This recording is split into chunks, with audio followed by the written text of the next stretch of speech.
In this video, I want to go over what you can do if you shut down after mistakes during games.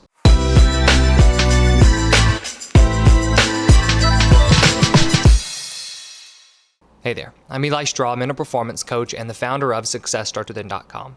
I was on a coaching call last week with a client and we were talking about what happens after he strikes out in a baseball game.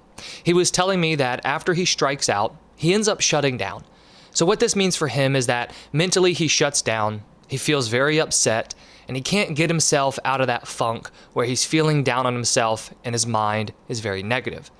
Then what ends up happening is as he goes into the field and then as he goes into his next at-bats, he's still in this negative mindset because mentally he's shut down, and that then just creates more mistakes, more poor at-bats, and then more frustration and shutting down. So what does it mean to shut down when we're playing, especially after we make mistakes? Well, for this baseball player, what it meant was that, he was really working on trying to be positive throughout the game.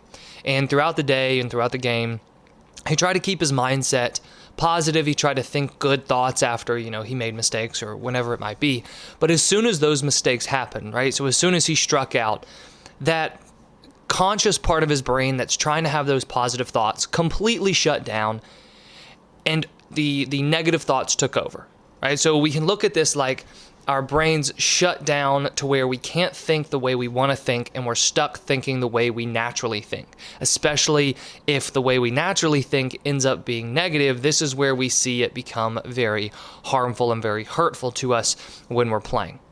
So for yourself, if you're going through games or you're going through practices and you notice that there are things that happen such as mistakes, or maybe when coach yells at you, or maybe even when a teammate says something to you, when you notice that there are these situations where mentally you shut down, you stop thinking positively, you stop being able to consciously focus on what you want to focus on, and mentally your brain just kind of goes dark and you're thinking negative thoughts, you're thinking, thoughts about what just happened, and you're just stuck in that downward spiral of frustrating and unhelpful thinking.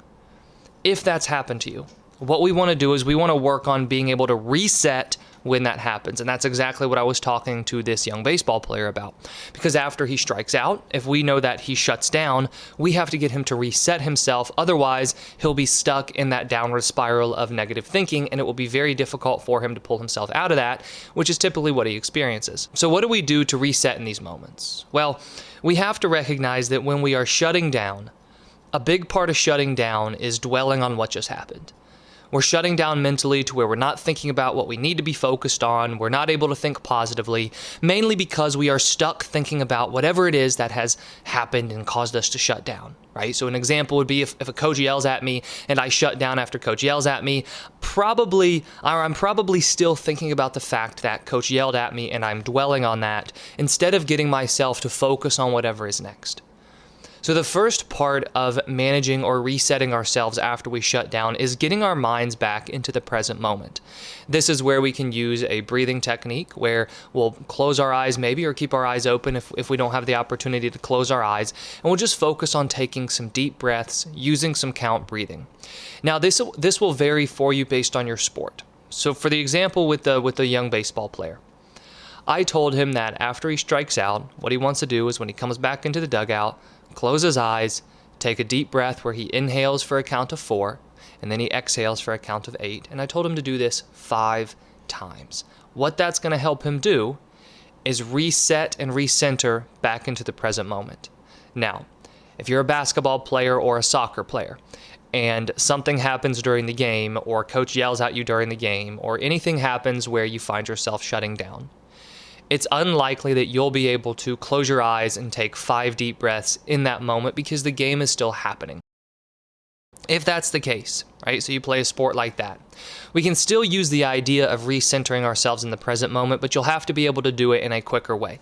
One example that I've used with soccer players, but also basketball players before, is that we'll go through the counting, but instead of doing the breathing, we just focus on the counting, right? So I would count to 4 and then count to 8, almost imagining that I'm taking those deep breaths, but I'm not really taking the deep breaths because I can't, since I'm running up and down the field or running up and down the court. That's a good way to recenter ourselves in the present moment because we are focused on the counting. But something else you can do is just take a quick deep breath in and out to try to recenter yourself in the moment. But the idea here is the first thing we need to be able to do whenever we want to reset ourselves when we are shutting down mentally is to bring our attention back into the moment. Because anytime we're shutting down, we are shutting down because we are dwelling on something that has happened, or we are becoming anxious about it happening again, and then mentally we just shut down and our mind stops being able to think in that conscious way that we need to be thinking. So we have to work on getting ourselves recentered. The next thing that I would suggest, and the next thing that I suggested to this baseball player, is that we have to get our mind thinking positively. When we shut down, we know we're not thinking as positively as we need to be. We're thinking negatively, right? We're getting down on ourselves. We're dwelling on what happened. We're worrying. All that sort of unhelpful and negative thinking is taking place. So we need to work on thinking more positively. This is where, after you've recentered yourself in the present moment, you want to think about 1 to 2 positive statements over and over again, such as, it's okay, I'll get it next time, I believe in myself. It's okay, I'll get it next time, I believe in myself. Something that simple, and I know that can kind of seem cheesy and corny to say to yourself, but the truth is, when you're shutting down mentally, our job is to get you to be thinking consciously again.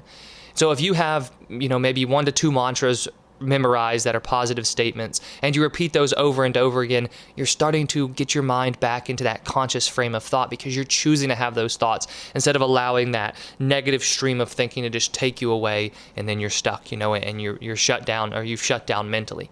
So that's the second thing you want to do, is just try to think of 1 to 2 positive statements and start repeating them at that moment. And then the third thing that you want to do is just refocus on whatever is next in the game. So that baseball player we were talking about, cheering on his teammates, because if he's still in the dugout and they're still hitting, focus on cheering on his teammates. If he's going in the field, focus on making a play in the field. If you are a basketball or a soccer player, you play any other sport, focus on whatever is next within the game for yourself. But when we shut down mentally, we are dwelling on what has happened. That's why we're shutting down. And if we're not dwelling on what's happened, now we're starting to worry about what will happen. What we want to be able to do is reset ourselves by recentering in the present moment, thinking 1 to 2 confident and positive statements to start consciously thinking again instead of allowing that negative automatic thinking to take over. And then we want to reset ourselves onto whatever is next. What do we need to focus on next to get ourselves back into the game and back to playing our best? I hope you enjoyed this video, and if you did, please hit that like button and subscribe if you haven't already. I put out new videos each week on sports psychology and mental training. And if you're interested in one-on-one coaching or any of the sports psychology programs I have available, I've put links to those in the description below. Thank you for watching, and I wish you the best of success in all that you do.